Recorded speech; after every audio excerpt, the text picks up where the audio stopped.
The P00FD trouble code indicates that the auxiliary battery in your Chrysler or any other Stellantis car is weak. It doesn't necessarily trigger the check engine light, but it will most likely trigger the start-stop warning light or message on the dash.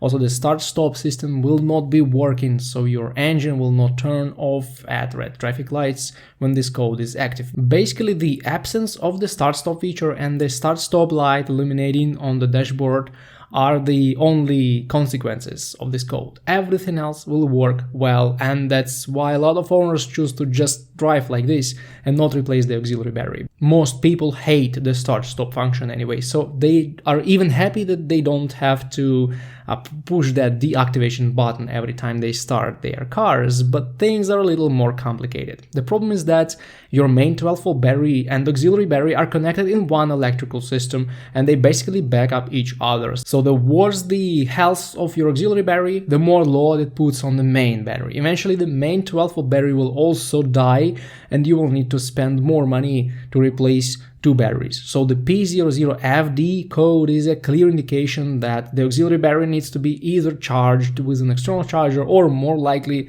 replaced with a new one. The location of the second battery will differ from one model to another. For example, in the Pacifica it's located just next to the main battery, but in some Jeep vehicles it may be located under the passenger seat or behind the front fender like in the Wrangler, which makes it quite hard to get to, unfortunately.